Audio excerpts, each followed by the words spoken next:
Here's Lynn.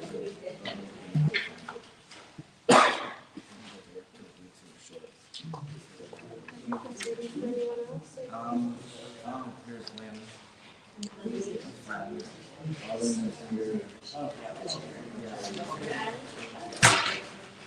Whenever on your time, so you tell me when you're ready. I'm gonna give Lynn my chair. Take my chair here. Yeah. We have a chair here. You do. Are there more chairs available? No.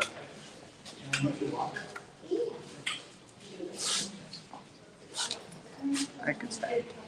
I don't mind. I'm good.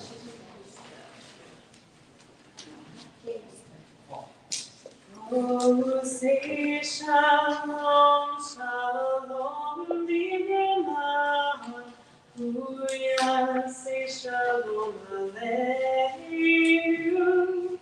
Le'yakol Yisrael, ve'imru amen.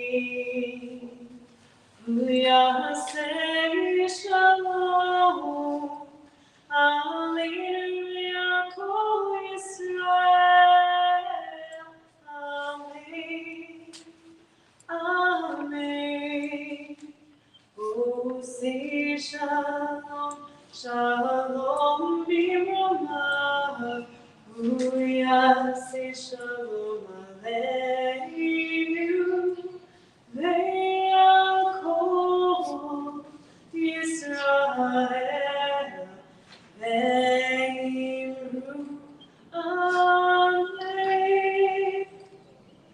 This morning we gather to remember the life of your beloved Edith Urist, whom death has taken this past week. Daughter of Anna and Harry, mother of Lynn and Sharon, cherished grandmother of Paul and Sarah, Amy and Russell, Ian and Lori, and Rachel. Great grandmother to Hannah, to Sal, and Ethan, an admired friend by so many of you here today. We gather to honor the life of a strong and loving woman. And this morning we gather here to do what Jewish tradition says is the very last true deed of loving kindness that we can do for an individual. We are the ones tasked to honor and memorialize the life of Edie, a strong and loving woman. We join here so that she can make her final journey home into God's hands. In this time of grief, we listen to the voice of our sacred scriptures, which bring us the message of God's nearness. It tells of our kinship with our Creator in light and in darkness, in joy as in sorrow, in life as in death. We read the words of Psalm 121. I lift up my eyes to the mountains. What is the source of my help? My help comes from Adonai, from God, maker of heaven and earth.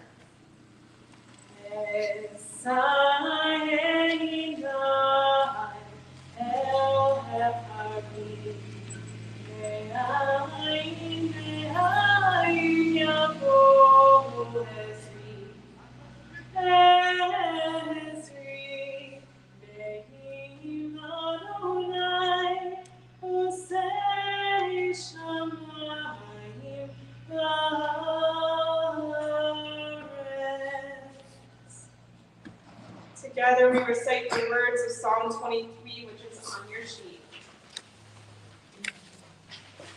The Lord is my shepherd, I shall not want. He maketh me to lie down in green pastures. God leadeth me beside the still waters. God restores my soul. God guides me in straight paths for God's name's sake. Yea, though I walk through the valley of the shadow of death, I will fear no evil, for thou art with me. Thy rod and thy staff, they comfort me. God prepares a table before me in the presence of my enemies. God has anointed my head with oil, my cup runneth over. Surely goodness and mercy shall follow me all the days of my life, and I shall dwell in the house of the Lord forever. Psalm 23 talks about walking through the valley of the shadow of death. And for our mourners, this is the valley of grief. And although you must take your time to complete the difficult work of grieving, you must also remember to not get stuck in the valley, to not get stuck in depression. Edie, always thinking of others, even said that she did not want all of you to dwell too long in sadness, that she would want you to persevere.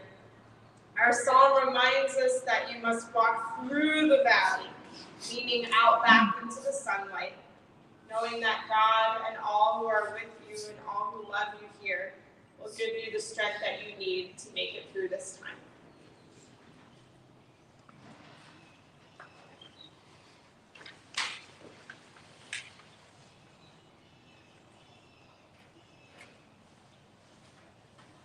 For those who have lived fully, death is not to be looked upon with fear, but rather to be accepted, coming as the natural close of a long and a good life, just as the sunset is the natural close of the day.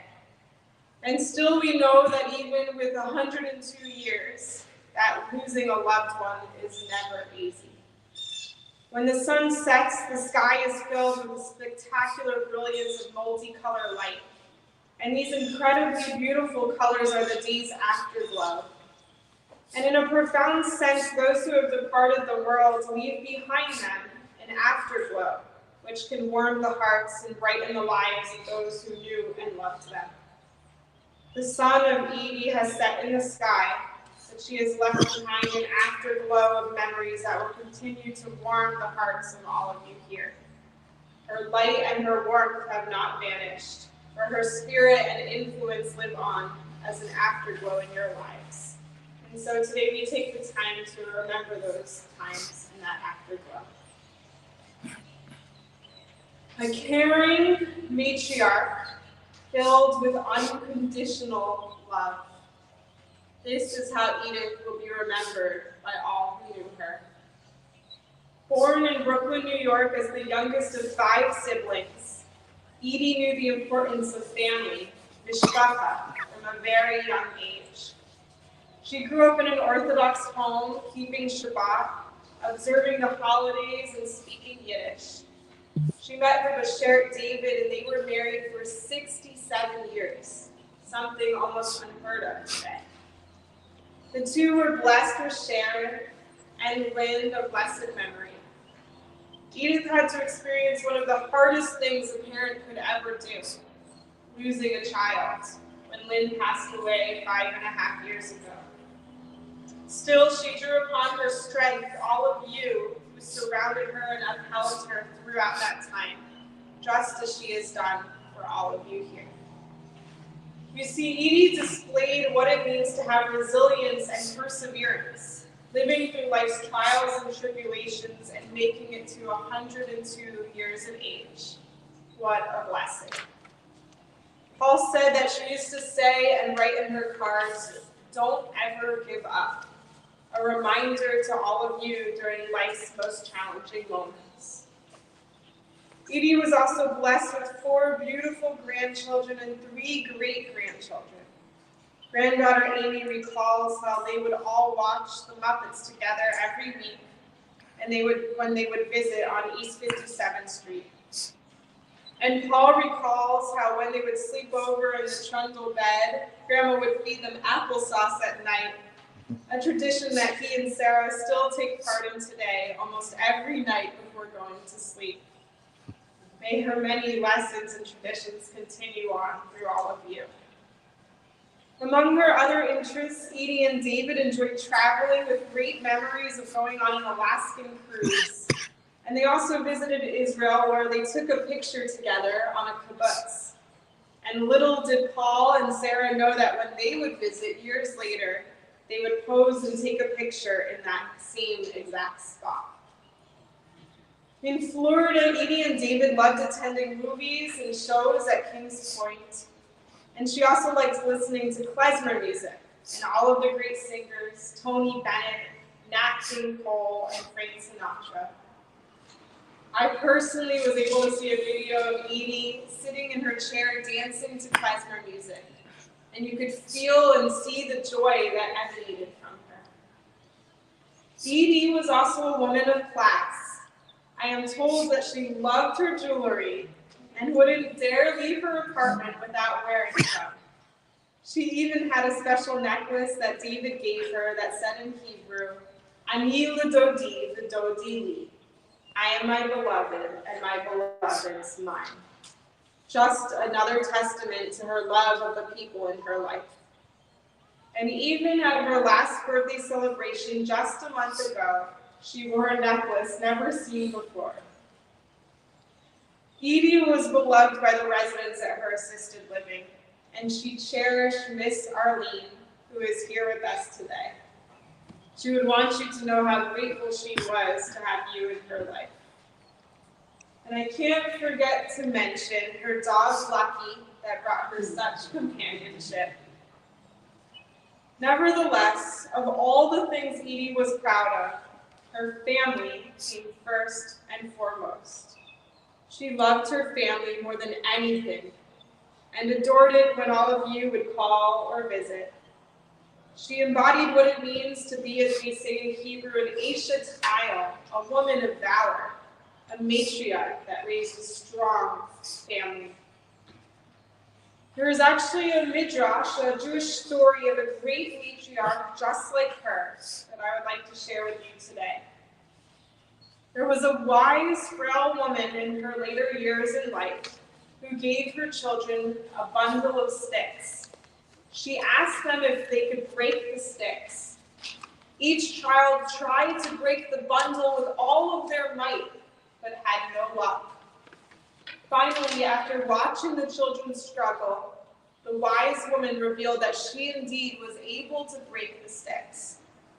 One by one, she took the sticks out of the bundle and snapped them in half. She gathered her children together and taught, just as you could not break the bundle of sticks when wrapped together, when I am gone, you must remain close like the bundle, together as one. For together you are stronger, together you are unbreakable, together you will strengthen one another. I was told that Edie wanted to make sure that everyone stayed together, no matter what. Perhaps doing this will be the best way to honor her legacy. It was shared that on Wednesday, as Paul and Sarah were leaving the hospital, the last thing Edie said was, "I love you all." I cannot think of words more appropriate for her to share than those. Zecher Tzadik Livracha, may her memory live on among us, within us, and through us. And let us say. At this time, we have some words, I believe, from Sharon.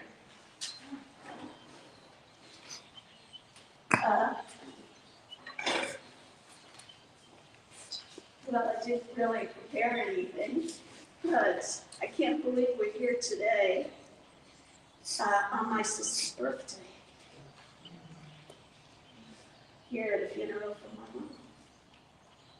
The two of them were joined at the hip in life and now forever in eternity. My mother was very dedicated to family. I'd speak to her twice a day by phone. And she'd always say, "How's this one doing? How's that one doing?" She was always asking about Ethan, her great-grandson, who she didn't get to see that much. And of course, then she'd go to work on me. And she'd say, "Did you make this appointment? Did you see that doctor? Are you losing weight?" And I always knew things were okay when she had that attitude, and she was after me for something. "Are you wearing lipstick? Did you comb your hair?" If I didn't get that kind of message, then I would suspect something was wrong. So, she was very family oriented, and she really had some good friends where she lived. And I also want to shout out to Jerry, the nurse. She loved you. She trusted everything about you and your judgment. She looked so forward to your visits every day, every morning. And she would try her darndest to be up and be dressed when you got there. Of course, to Mary Jane, who she called all the time, again, about some medical issue. So I think, basically that's what I really want to say. Just very concerned about all her family, and she was a trooper till 102. She got a recent medical diagnosis that could have taken a lot of people out, and she really faced it. So, just want to say farewell. Some words from her granddaughter, Amy.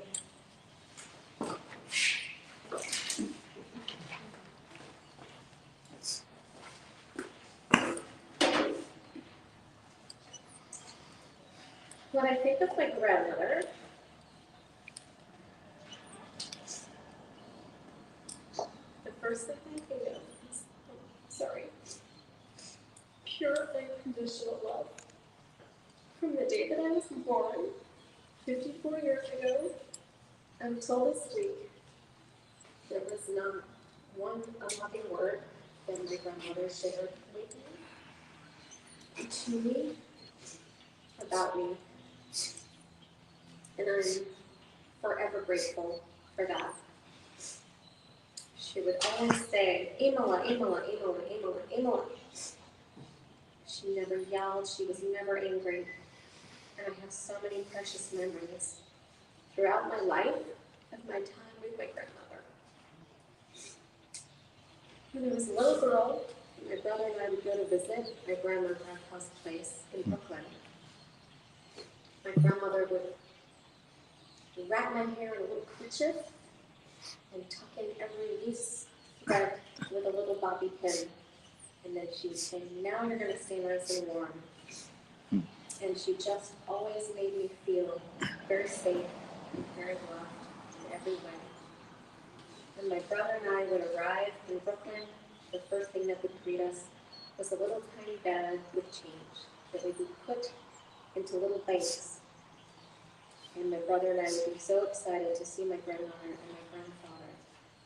We would have so many things that seemed magical that you could only get in Brooklyn. You could only get tea made with golden blossom honey and lemon. You could only get bottomless meatballs and spaghetti that Grandma would make, and they tasted better than anybody else's meatballs I ever had in my life. Her homemade chopped liver was something that I would prefer over a bowl of ice cream. My vacations in Brooklyn were the best vacations of my life. Going to Brooklyn for me was like going to a different country, being with my grandmother and grandfather. They have really cool things like an alley that my brother and I could play in. We didn't have an alley in the suburbs. My grandmother and grandfather would take my brother and I on road trips, and I remember one in particular to Yosemite in California. My grandmother and grandfather were givers to their children and to us grandchildren and to their great-grandchildren. I don't think I would have known what a knish was until decades later if it wasn't for my grandmother bringing me to King's Plaza and introducing me to the knish man, at which point I absolutely fell in love. I got to take a city bus to the knish man, and we didn't have a city bus in the suburbs. My grandmother introduced me to the subway. She would take me to Manhattan. We would see the movies. She saw my first R-rated movie with my grandmother. I was 14 years old. And the name of the movie was Moscow on the Hudson with Robin Williams. And I will never forget what my grandmother said to me when the movie was over. she turned to me and looked me straight in the eyes, and she said, you know, you don't just hop in a bathtub naked with somebody you just met. And I said, okay, that's really good advice to know, Grandma, thank you. She took me to see Gandhi, and boy, was that a long movie. My grandmother introduced me to so many different parts of life, and I am just so incredibly grateful to have had the most wonderful grandma in the world. She was a grandma to me for a very, very, very, very long time. But it was not actually until Hannah and Giselle were born and a few years old that she walked into the room one day and she said, I am not your great grandma, I am your great big booby. And from that day on, we all started calling her Booby and Great Big Booby, in person and on the phone. And I think what sparked that was a conversation I had had with some of my friends in which I was a little bit jealous because I had two grandmas, but I had never had a booby. And so my grandma became a booby overnight. The void was filled. My grandmother took great care of everyone in her life.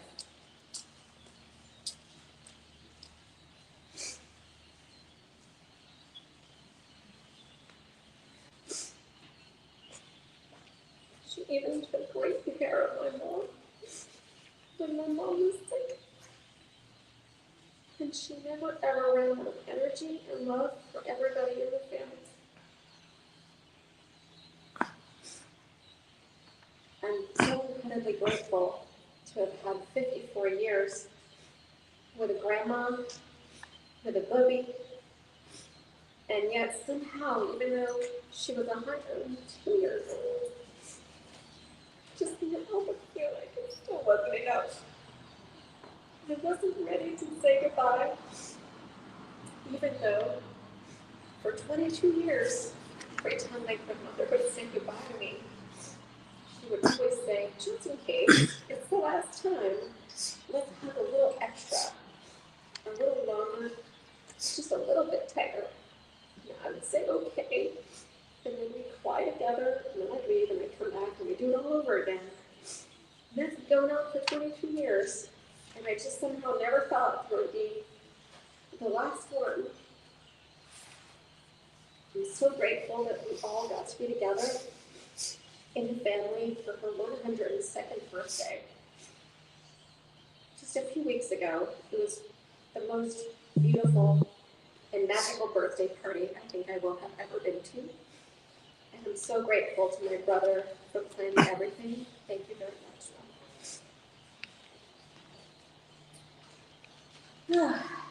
I am never ever going to forget a single moment of my life with my grandmother. She loved all of us. She was grateful to everyone in the family. She loved Sharon. She loved my mom, Paul, Sarah, Ian, Rachel, Lori, Ethan, Hannah, and Giselle. She will love all of you forever. And I know that none of you will ever forget her, just like me.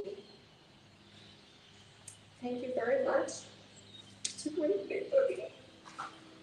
We will keep loving you unconditionally forever, just like you loved all of us unconditionally all of our lives.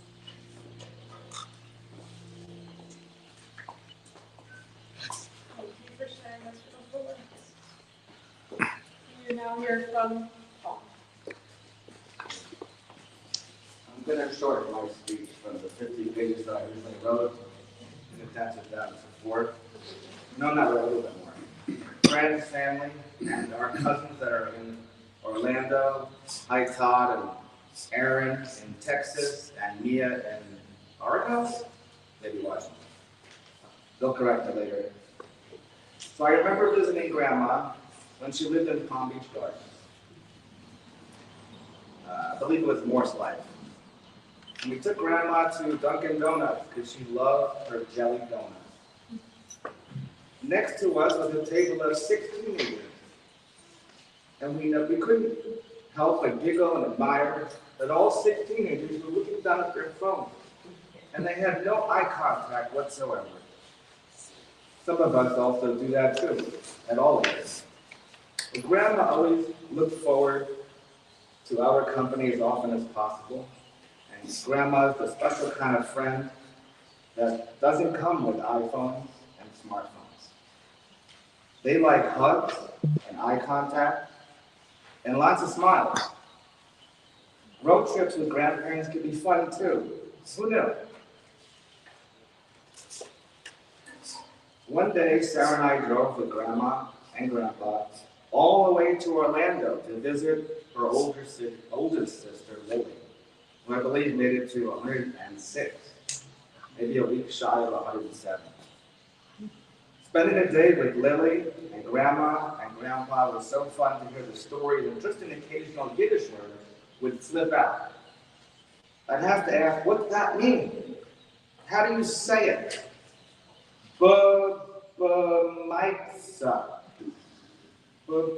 Sahate. I'm purposely saying it slow so that anybody doesn't know what it is. You may have heard these words. Occasionally, Grandma got in and said, my name's China, or something like this. China. Don't bang on my teapot. You'd say, don't ramble loudly about nothing. You'd say, it doesn't translate. But it was fun hearing Grandma say those words. A few weeks ago, Grandma and I shared an entire filet mignon after one of her doctor's appointments. Mary Jane. She loved her filet mignon. It's a really good steak, and she wanted it, and steaks like a filet mignon can be pricey. But that steak, wow, it was so good. I shared it with Grandma. The whole thing down the middle, Paul didn't get like 90%, Grandma got 10%. We split it down the middle, and she ate the whole thing. She said it had to be medium rare, I agreed, we ate the whole thing. We both agreed it was so good, I said that. It just had to be healthy. It just had to be. Red meat? Come on. The iron, the protein, the succulent flavor. Next time you or a friend or family have a filet mignon, think of Grandma biting into that beautiful, big, tasty, beautiful piece of red meat, tender, medium rare steak. But it's yum, right? Grandmas can be so fun, especially Dearest Grandma Edith. Grandma laughed with me. Grandma ate with me. Grandma listened to my stories, and she taught me Yiddish. Grandma liked road trips, and Grandma knew family matters, and I'm grateful for Dearest Grandma Edith. But let's not forget Lucky. Once in a while, when we just visited Grandma, at her home at the Grand Village and 5-star community, instead of a meal out, we brought Lucky. And Lucky was Mom's first dog, or actually it was Mom's second dog, and then she had Lucky first, and then Grandma said, it's my dog too. Lucky always made Grandma very happy.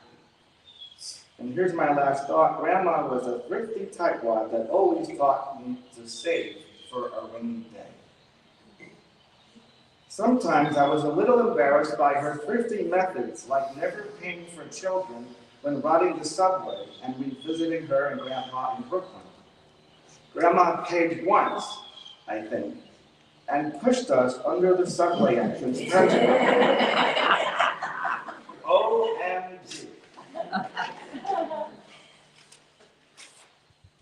Okay, so she bent the rules a little, but who doesn't? Love you, Grandma.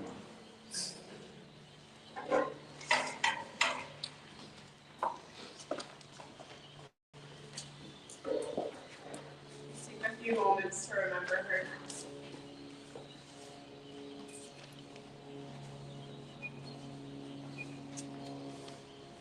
איש כוכבים שמרם מגיע ארצה רק אשר הם עצמם עמדו בעיניו.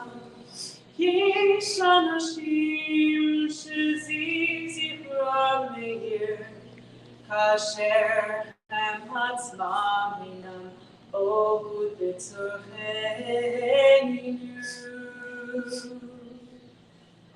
Words elem amaviki, beishkat alayil, hem shemorim ladam et haderech, hem shemorim ladam et haderech. There are stars up above, so far away we only see their light, long after the star itself is gone. And so it is with people that we love. Their memories keep shining ever brightly, though their time with us is done. But the stars that light up the darkest night, these are the lights that guide us as we live our days. These are the ways we remember. As we live our days, these are the ways we remember. We remember.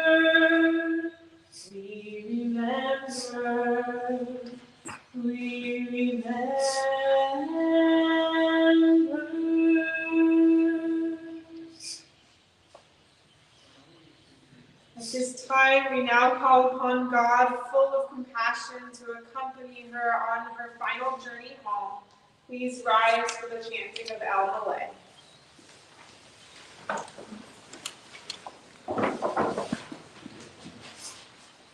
El Malay Rachamim, Shochein Bamromim, Hamitzei Menukana Pomna, Tafat Kanfei HaShechina, Im Kirushim Utorim, Kizor Akiyam Azayrim, Lenishmat Eina, Echarav Olamam,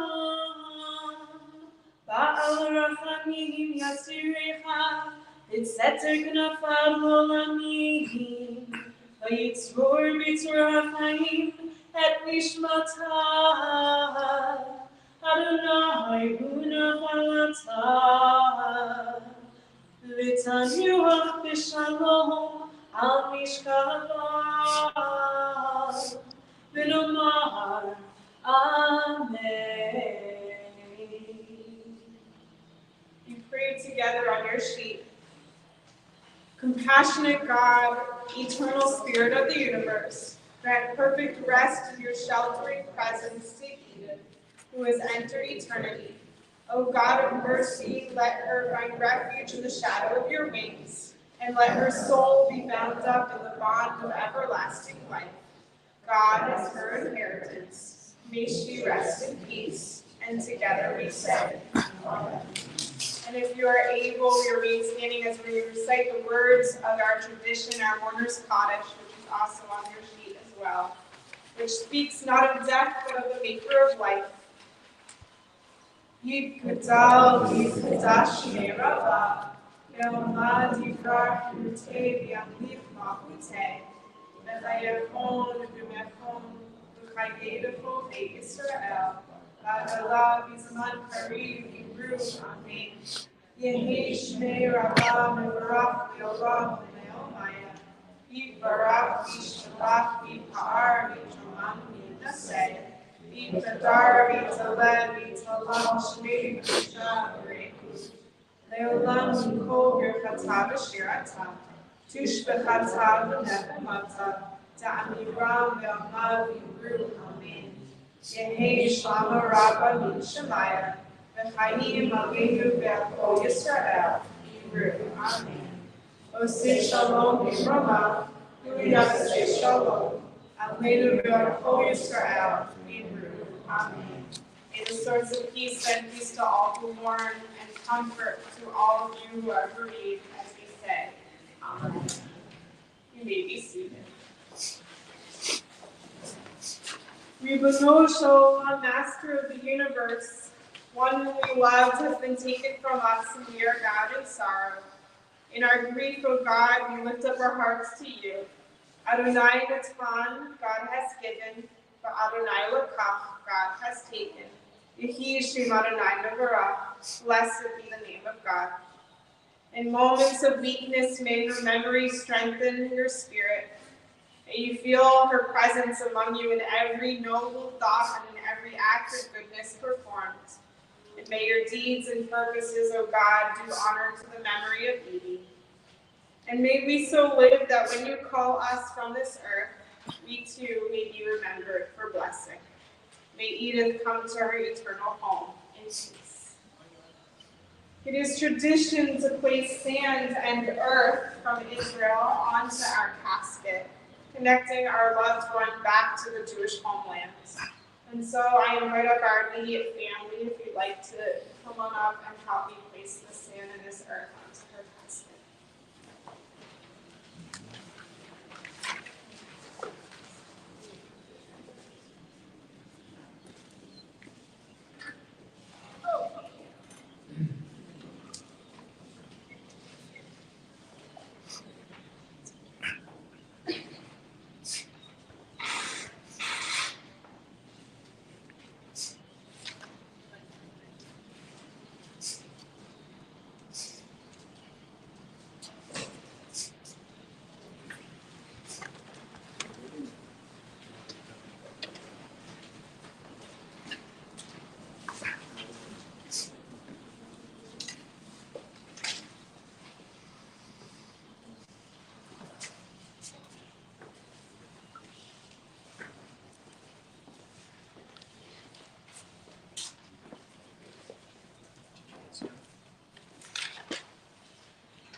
Lech ki shelach Adonai, go on your way, for God has called you.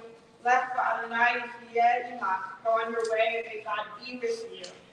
V'halach lefanecha sikhacha, may your righteousness go before you, and the glory of God receive you. To conclude, I share these words with you, and I hope you can imagine Edie speaking them to you now. When I die, give what's left of me away. And if you need to cry, cry for your brother walking the street beside you. And when you need me, put your arms around anyone and give them what you need to give to me. I want to leave you something better than words or sounds. Look for me in the people I've known or loved. And if you cannot give me away, at least let me live in your eyes and not just on your mind. You can love me best by letting hands touch hands. You see, love doesn't die, people do.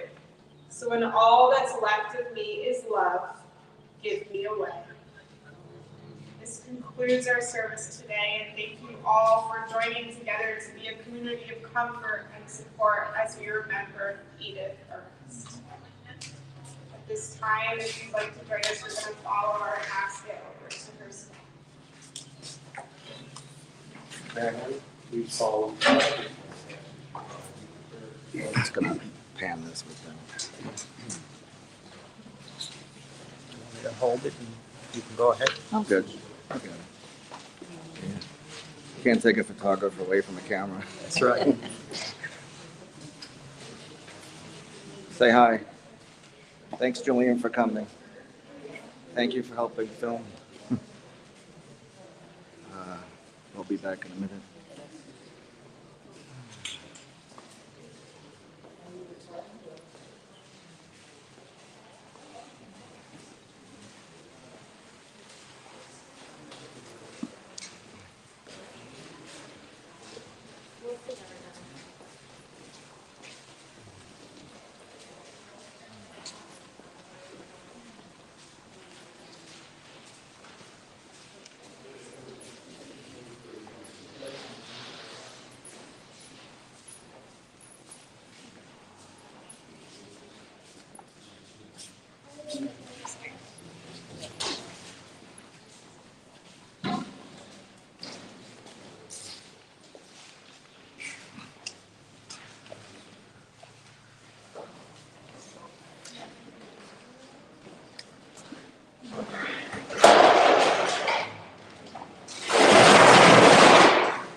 Quickly seal, you may return to your voters.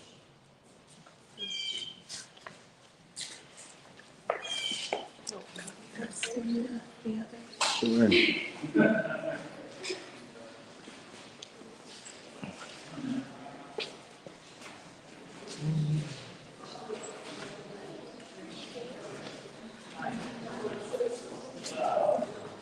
I'm gonna go down the side to see Edith and my mother.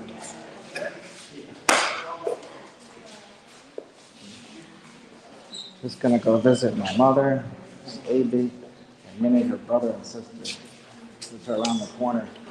And then we'll see you at the, if you have somewhere to go to right now. Yeah. But thank you for coming so much. Thanks, Kim.